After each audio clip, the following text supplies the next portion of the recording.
ॐ अज्ञानतिमिरान्धस्य ज्ञानाञ्जनशलाकया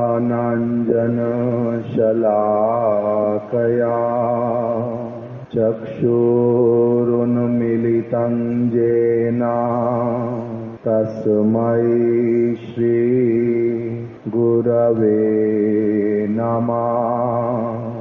वाञ्छाकल्पतरुभ्यश्च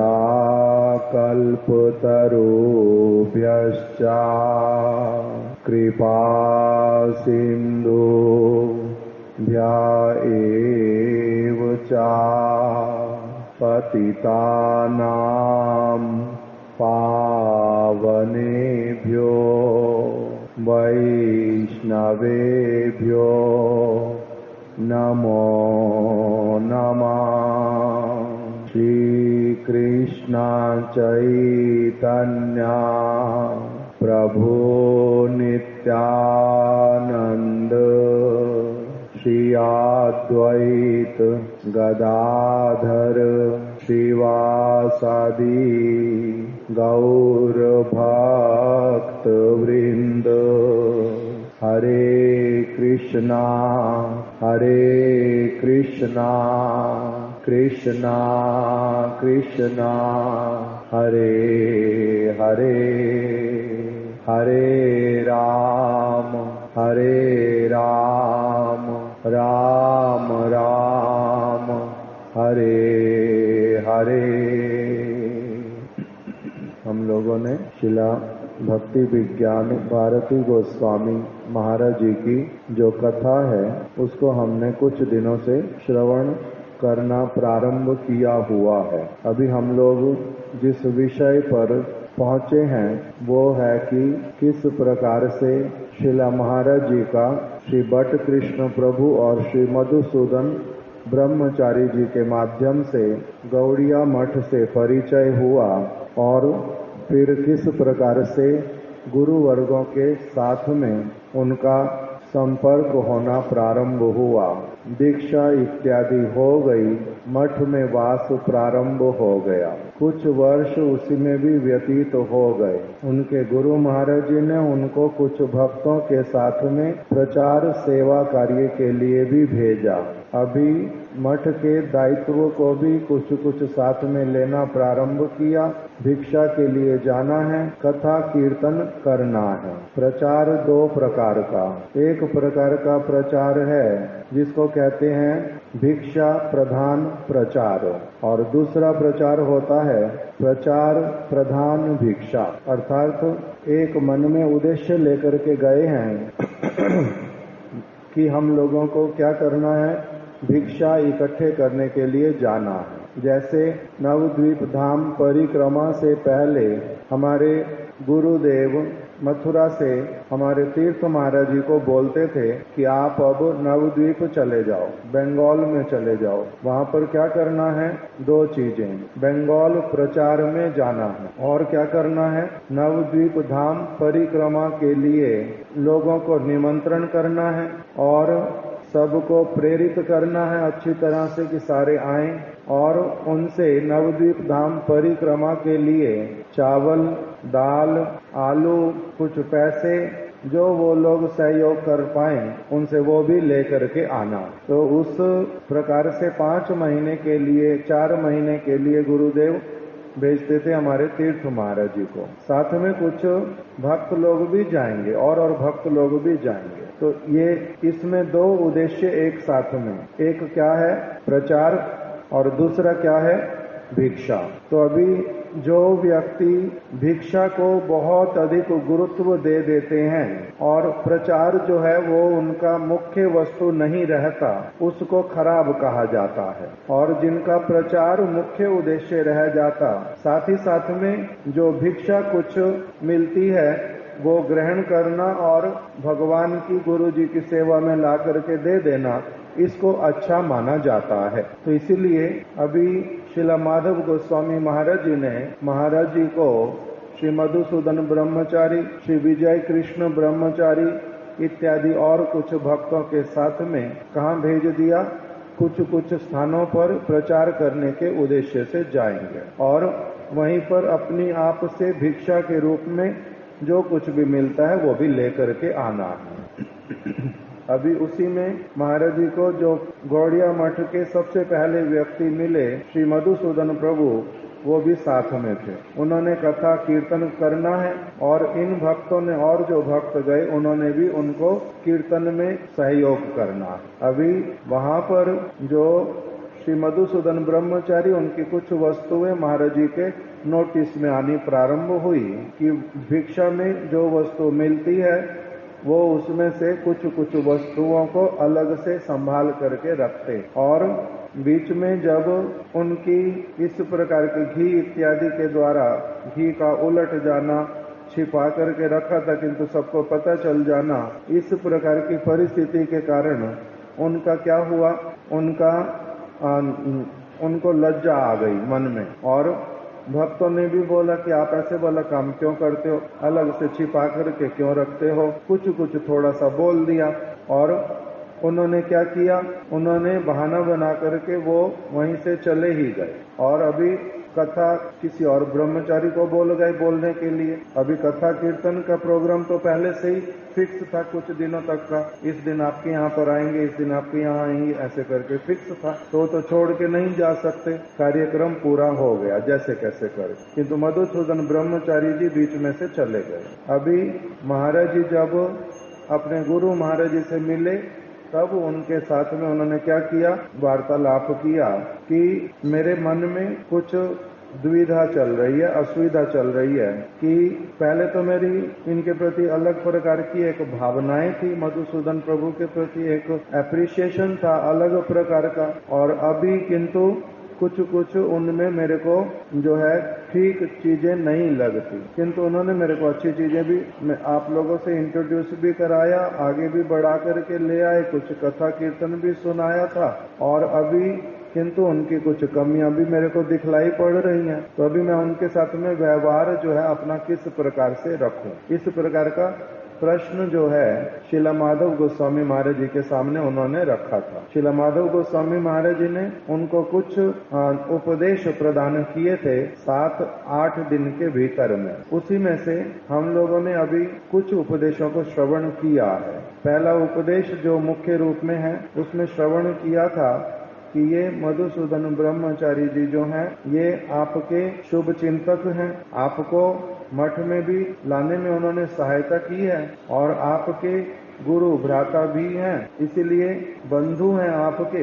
बंधु की किसी कमी को देख करके उसके साथ किस प्रकार से व्यवहार करना चाहिए, जैसे अपने घर में भाई बहन इत्यादि की किसी कमी को देख करके कुछ करके उसमें नाक भौं सिकोड़ते नहीं, बल्कि उनका सहायता करते हैं, उनकी जो कमियां हैं उसमें से वो निकल पाए, उस प्रकार की बंधु बांधवों की भांति उनकी सहायता करते हैं। तो इसलिए वो तो आपके गुरु भ्राता हैं, उनके लिए उसी प्रकार की भावना, बंधु वाली भावना के साथ में ही उनका कैसे मंगल हो, इस बात के लिए ही और वैसे वाला ही बात बोलना, उनको एम्बेरस फील कराना नहीं, लज्जित उनको अनुभव कराना नहीं, किंतु साथ ही साथ में सहायता करना। एक ये वाला विषय हम लोगों ने सुना था। दूसरा विषय हम लोगों ने श्रवण करना प्रारंभ किया हुआ कि महाराज जी को शिला माधव गोस्वामी महाराज जी ने बोला कि आपसे आयु में थोड़े बड़े हैं ना, और मठवास में भी आपसे पुराने हैं ना, और उन्होंने आपको कुछ जो आचार्यों की वाणी उसका भी उन्होंने आपको श्रवण कीर्तन कराया है ना, तो इसीलिए आप उनको कुछ भी अगर कहने भी जाओगे तो उसमें अच्छी तरह से मर्यादा का पालन करना। एक किसी भी व्यक्ति के साथ में व्यवहार करते समय अच्छे से विचार करना चाहिए कि उस व्यक्ति का क्या स्तर है और मेरा क्या स्तर है, और उनका अपना एक जो सम्मान है वो क्या है, किस प्रकार से उनसे व्यवहार करना चाहिए, हृदय से ही, बाहरी वाला केवल नहीं। इस प्रकार की मर्यादा की रक्षा करना जो है ये अच्छी बात है, मर्यादा की रक्षा करनी चाहिए। उसके लिए हम लोगों ने अभी तक 3 उदाहरण श्रवण किए। पहला उदाहरण श्रवण किया श्री चैतन्य महाप्रभु और श्री ब्रह्मानंद भारती जी का। उन्होंने मृग चर्म धारण किया हुआ महाप्रभु ने कैसे उनको कन्वे किया कि आप का ये मृग चर्म धारण करना जो है ये उचित नहीं प्रतीत होता। कैसे उनको ये बात बतलाई, इस बात को हमने अच्छी तरह से श्रवण किया। दूसरा मर्यादा का उदाहरण हम लोगों ने श्रवण किया श्री जगदानंद पंडित और श्री सनातन गोस्वामी जी का। सनातन गोस्वामी जी को महाप्रभु ने कहा कि जगदानंद ने मर्यादा का उल्लंघन किया है और जो भी व्यक्ति मर्यादा का उल्लंघन करता है वो मेरे को उनका उस प्रकार का व्यवहार मेरे को भाता नहीं है, मेरे मन को अच्छा नहीं लगता। मर्यादा लंघन मोई सही ते न पारी, मर्यादा का उल्लंघन मैं सहन नहीं कर पाता। और दूसरा हम लोगों ने श्रवण किया था कि महाप्रभु ने सनातन गोस्वामी जी को ही बोला कि जो व्यक्ति मर्यादा का पालन करता है उससे मेरा मन बड़ा संतुष्ट होता है। मर्यादा पालन है साधु भूषण, मर्यादा का पालन करना साधु का भूषण स्वरूप है। ये भी हम लोगों ने श्रवण किया था। फिर उसके बाद में हम लोगों ने श्रवण किया कि कैसे जो दामोदर पंडित जी हैं उनका महाप्रभु के प्रति अत्यधिक प्रेम तो है पड़ा, उनके प्रति आदर है, श्रद्धा है, उनके चरणों की सेवा भी करते हैं और अधिक से अधिक करना चाहते हैं, किंतु तब भी कभी कभी ऐसे वाला वचन बोल देते हैं जो कि महाप्रभु के लिए वैसे वाला बोल देना उचित होता नहीं। इसीलिए उन्होंने मर्यादा का उल्लंघन किया।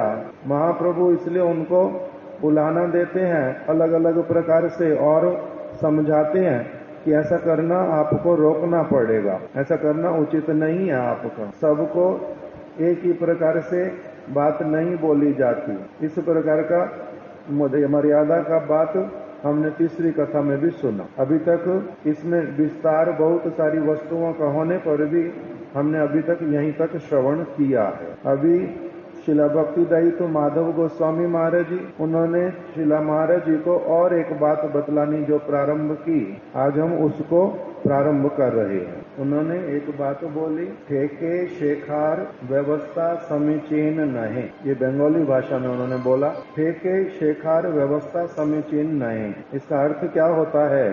ठोकर खा करके सारी चीजें सीखना ये उचित नहीं होता।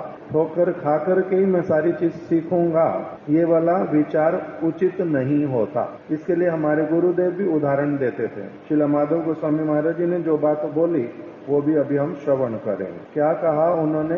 हमारे गुरुदेव उदाहरण देते थे कि मथुरा में एक व्यक्ति है जिसके कपड़े की दुकान है और वो व्यक्ति उसने अपने बच्चे को भी, बेटे को भी एक अलग से कपड़े की दुकान खुलवा दी। तो पिता और पुत्र दोनों का एक ही कार्य है, कपड़े का काम है उनका। और जिस दिन छुट्टी होती है, बाजार बंद रहता है, उस दिन वो लोग दिल्ली में आते हैं और कपड़े खरीद करके दुकान के लिए ले जाते हैं। अभी एक दिन अब उन दोनों को अलग अलग अपनी चीजों चाहिए होती हैं, तो इसीलिए दिल्ली तो इकट्ठे आ जाते हैं, किंतु बाजार में उनको जिस जगह का सामान चाहिए वो अपना वहीं पर अलग अलग दुकानों पर जाते हैं। पिता को अपनी दुकान के लिए जो चाहिए वो अलग अलग दुकान पर जाते हैं। अभी एक दिन पिताजी का सामान खरीदना पूरा हो गया, पुत्र को पूछा आप अभी कौन सी दुकान पर हो, मैं वहीं आ जाता हूँ, इकट्ठे फिर चलते हैं वापस। तो पुत्र ने बता दिया, पिताजी उसी जगह पहुंच गए जहाँ पर पुत्र बैठा हुआ। अभी पिताजी ने देखा वहाँ पर कि पुत्र जो है कुछ कपड़ा खरीद रहा है, तो उन्होंने साथ ही साथ में बोला कि ये खरीद लिया ना खरीदना है अभी? तो नहीं बस अभी खरीदने ही लगा, मत खरीद इस कपड़े को। पिताजी बच्चे को बोल रहे ये वाला कपड़ा मत खरीद।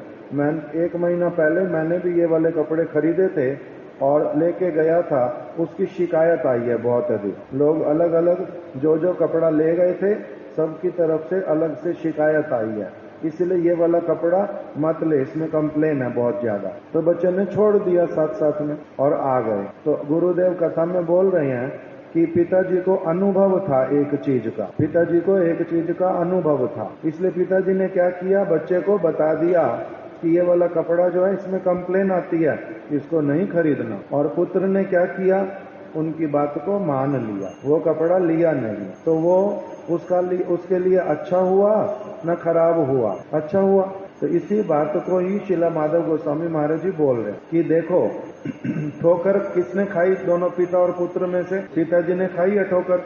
कपड़ा खरीद के गए थे, बेचा था, कंप्लेन आ गई, नाम कुछ खराब हो गया और कपड़ा लोग वापस भी फेंक गए, नुकसान भी हो गया। आगे तो दोबारा लेगा नहीं दिल्ली आकर के वो व्यक्ति कपड़ा, तो नुकसान हो गया।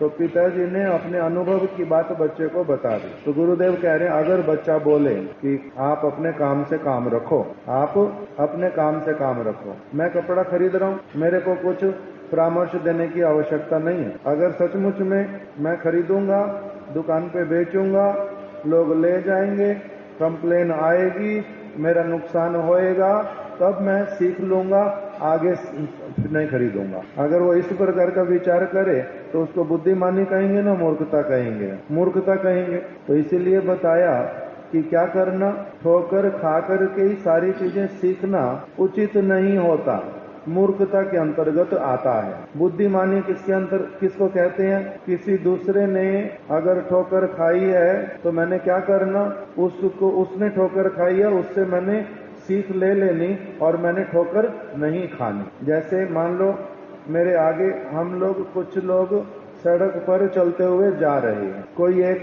जगह पर पत्थर पड़ा था, किसी ने ध्यान दिया नहीं और वो मेरे आगे चल रहा था कोई व्यक्ति, उसने ध्यान दिया नहीं और एकदम से उसको छोटा सा ही था, वो पत्थर से ठोकर खा करके पैर उसमें अटक गया, अटक करके वो एकदम से गिर पड़ा, थोड़ा बहुत लगा भी। तो अभी मैं क्या करूंगा? उस पत्थर से बच के चलूंगा। पत्थर को अगर उठा करके फेंक सकूंगा तो फेंक दूंगा, नहीं तो कम से कम क्या करूंगा? बच करके चलूंगा कि मैं उसकी तरह ठोकर खा के नहीं गिर पड़ूं। तो श्रीला माधव गोस्वामी महाराज जी कह रहे हैं कि देखो आपने उनमें क्या क्या कमी नोटिस की। एक तो भिक्षा की वस्तु को छिपा करके रखता है, तो ये आपको खराब लगा। आप भविष्य के लिए, सब समय के लिए गांठ बांध लो कि आप ऐसा कभी भी कोई काम नहीं करोगे जिससे कि दूसरा कोई आपको नोटिस करके वो क्या करेगा, वो भी आपके प्रति इसी प्रकार से दुविधा में पड़ेगा कि ये कैसे व्यक्ति है। और दूसरा, उन्होंने क्या किया, मैंने उनको कथा का दायित्व दे करके भेजा था, उन्होंने अपने दायित्व को पूरा नहीं किया और बीच में से ही कथा छोड़ करके चले गए, किसी दूसरे को उन्होंने सेवा करने के लिए दे दिया। इस प्रकार का काम आप कभी भी नहीं करना। दूसरे के उदाहरण को देख करके कि उसने किया, ठीक हुआ नहीं, उसके बात सुन करके मैं प्रसन्न नहीं हूँ, उसका वो कार्य उचित हुआ नहीं, तो इसी चीज को आप स्वयं के आचरण में अच्छी तरह से रख लेना। सब कुछ ठोकर खा करके ही नहीं सीखना।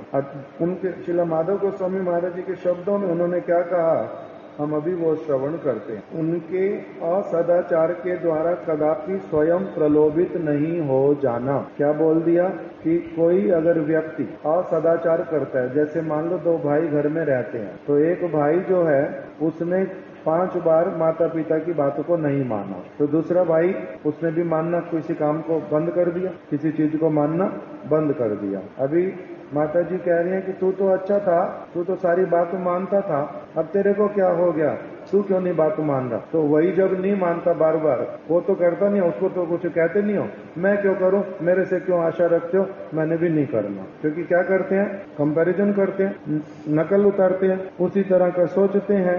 तो इसलिए श्रीला माधव गोस्वामी महाराज जी कह रहे हैं कि अगर कभी किसी में कोई असदाचार देखो तो उस असदाचार के द्वारा स्वयं प्रलोभित नहीं होना, अर्थात वैसे वाला कार्य, उनके जैसे कार्य को करने के लिए ललायित नहीं हो जाना। आप स्वयं वैसे वाला कार्य करने के लिए ललायित नहीं हो जाना। राम राम, खड़े होकर सुनो। राम राम को क्या समझ आया, अभी क्या बताया वो बताओ तो। माइक ले। उन ब्रह्मचारियों के असदाचार को देख के स्वयं प्रलोभित नहीं हो जाना। उससे पहले क्या बताओ? उससे पहले उदाहरण क्या सुना? एक उदाहरण दिया था कि एक बेटा है और एक पिता है, वो दोनों अपनी अपनी दुकान चलाते हैं। वो लोग दिल्ली में कपड़े खरीदने जाते हैं अलग अलग जगह पे। तो एक दिन बेटे ने उसके पिताजी ने कपड़े खरीद लिए थे, पर लेकिन बेटे ने नहीं खरीदे। तो उसके पिताजी ने पूछा कि तुम कौन सी दुकान पे हो, मैं वहीं आ जाता हूँ और फिर हम वहाँ से साथ में चलेंगे। तो उसने दुकान बता दी, तो उसके पिताजी वहीं पे आ गए और वो वहीं पे जब एक कपड़ा खरीद रहा था बेटा, तो उसके पिताजी ने कहा कि ये कपड़ा मत लो, इसकी बहुत शिकायत आई थी, मैंने पिछले महीने ही लिया था। तो इसमें आपने बताया कि हमेशा हर चीज़ ठोकर खा के नहीं सीखनी होती, दूसरों के उदाहरण से भी सीख सकते हैं। उसके बाद अगली जो बात बताई थी उसमें ये था कि एक माता के 2 पुत्र थे और दोनों ने ही पढ़ाई छोड़ दी। तो पढ़ाई छोड़ दी, ठीक है, मैंने तो नहीं बोला पढ़ाई छोड़ दी। आपकी नींद में आपने सुन लिया अपनी आप। केशव प्रभु बताओ क्या बोला? जी, पढ़ाई छोड़ी। एक माता के 2 बच्चों की कौन सी बात बताई थी मैंने अभी? सुना नहीं? एक घर में 2 भाई हैं और एक बच्चा जो है वो सब समय माता पिता की कोई बात मानता नहीं है और दूसरा वाला अच्छी तरह से मानता है। ये वाली बात अभी बता रहा था। कुछ भी नहीं पता इस विषय में? ध्यान नहीं। Very good, thank you. आप बता पाएंगे? दो उनको दे दो माइक। आपने बताया कि एक घर में माँ के 2 बच्चे हैं, एक लड़का जो है बार बार उनको कहा जाता वो सुनता नहीं था और जब दूसरा था उसने भी उसको देख देख के उनकी बात को सुनना बंद कर दिया। तो माता ने कहा कि तू तो पहले बारी बात मानता था, अब क्यों नहीं मानता? कहता है वो तो मानता नहीं, उसकी तो बात तुम उसको कहते नहीं हो, तुम मेरे से कह रहे हो, जब वो नहीं सुनता मुझे क्या पड़ेगी, मैं आपकी बात को सुनूंगा। समझ आया? इस वाली बात को अभी हम लोग सुन रहे थे कि उसने भी मानना छोड़ दिया। तो इसी बात को श्रील माधव गोस्वामी महाराज जी कह रहे हैं कि हम लोग क्या करते हैं, अपने आसपास के लोगों को देख करके, गुरु भाइयों को, गुरु बहनों को देख करके हम लोग भी बहुत सारे जो सचमुच में गुरु जी हम लोगों को उपदेश देते हैं, मंगलमय उपदेश देते हैं, हम जब ये नहीं सुनता, मैं भी क्यों सुनूं, उसने नहीं कोई पालन किया उस बात का, मैं भी क्यों करूं, हम लोगों का क्या होता जाता है, उसी प्रकार का होता जाता है। तो इसीलिए श्रील माधव गोस्वामी महाराज जी ने उनको बोला, महाराज जी को, कि दूसरा कोई व्यक्ति अगर असदाचार कर रहा है तो इसका अर्थ ये नहीं लेना कभी भी कि वैसे वाला मैं भी करता हूँ, इसका ये तो अच्छा है, उल्टा वैसे वाला कदापि नहीं करना, उस वस्तु के प्रति कभी प्रलोभित नहीं होना ऐसे वाले कार्यों को करने के लिए। वैष्णवगण क्या करते हैं? वैष्णवगण दूसरों की इस प्रकार की क्रियाओं को देख करके कभी भी उसको अपने जीवन में अपनाने के लिए वो प्रेरित नहीं होते। किसकी क्रियाओं को देख करके क्रिया करनी? प्रतिष्ठित शुद्ध वैष्णवों की जिस प्रकार की चेष्टाएं, आचरण, व्यवहार, उसको देख करके जीवन में अपनाना चाहिए। इस प्रकार का हम लोगों ने अभी तक श्रवण किया कि ठोकर खा करके सारी चीज सीखनी नहीं होती। इसके लिए उन्होंने उदाहरण दिया महाराज जी को एक और, कि जो रजनीश ओशो है वो अपनी शिक्षा में क्या कहता है, वो सब लोगों को कहता है कि आपको जो जो कार्य करने की इच्छा करती है, भले वो खराब भी है, आप अपना अच्छी तरह से वो कार्य करते रहो। करते करते करते करते आपको अपनी आप से क्या होएगा, जब उससे छुटकारा कि ये चीज मैंने कर ली बहुत अधिक, मैं ऊब गया हूँ, अब मेरे को इस तरफ नहीं लगना, जब उस तरह का तुम्हारा अपनी आप हो जाए तभी क्या करना, उस चीज को छोड़ना। मगर उन ओशो का जो कहना है, रजनीश ओशो का, जो शास्त्र बोल रहे हैं और जो बहुत सारे साधु बोलते जा रहे हैं बार बार कि ये चीज खराब है, ये करनी नहीं चाहिए, ये चीज खराब है, ये करनी नहीं चाहिए, तुम उसमें से किसी की भी बात मत सुनो, किसी की भी बात सुनने की जरूरत नहीं है। तुम्हें जो अच्छा लगता, तुम्हें जो खराब लगता, सारा कुछ वही वाला करो। जो उसमें से खराब होगा वो अपने आप तुम्हारा ऊब करके छोड़ देना हो जाएगा, और जो ठीक चीज तुम्हें लगेगी वो तुम अपना करते रहोगे। उन्होंने इस प्रकार की शिक्षा दी, विशेष करके किस विषय में, कि तुम्हारा मन जो है सब समय स्त्री संग करने की कामना करता है, तो इसलिए क्या करो, शास्त्र की, साधु की कोई बात नहीं सुन करके जितनी स्त्रियों से संबंध बनाने की इच्छा करती, जैसे रहने की इच्छा करती, वो सारा कुछ करते रहो। ये उन्होंने उपदेश दिया। वेरस भागवत इत्यादि क्या उपदेश देते हैं, ययाति महाराज जी का उदाहरण देते हैं कि उन्होंने बहुत समय तक बहुत सारी रानियों के साथ में रह करके अंत में उन्होंने घोषणा किया कि मैं ययाति महाराज, मैं बहुत अधिक धनी, बहुत सारा राज्य, सब प्रकार की सुख और सुविधा, उसके द्वारा सब प्रकार की जो मेरे को रानियां पसंद आती मैं सबको अपने पास में रख लेता। सारी क्रियाएं करते करते भी बहुत बहुत वर्षों तक मैं ययाति अपने अनुभव के साथ में, हे मंगल की कामना करने वाले व्यक्तियों, मेरी बात को अच्छी तरह से सुन करके रख लो कि ये वाला कार्य कैसा है। आग में घी डालने से आग कभी बुझती नहीं और अधिक वर्धित होती रहती है। इसी प्रकार से संसार की स्त्री हो, धन संपत्ति हो, यहाँ के पद इत्यादि हो, तुम जितना प्राप्त कर लोगे उसको और उतना अधिक प्राप्त करने की तुम्हारी कामना वर्धित होती ही रहेगी। कभी भी संतुष्टि आएगी नहीं, कभी भी तुम्हारा हित होएगा नहीं। इसलिए उस वस्तु से अपने आप को बुद्धिमानी पूर्वक संग के प्रभाव से पहले से ही जितना अधिक अपने आप से उस वस्तु को दूर रख सको उतना अधिक तुम्हारा मंगल होगा, उतना अधिक तुम्हारा मंगल होगा। उन्होंने अपने अनुभव की बात बतला दी। उनके अनुभव को लेकर के जीवन में पालन जो करेगा उसका होएगा बहुत हित।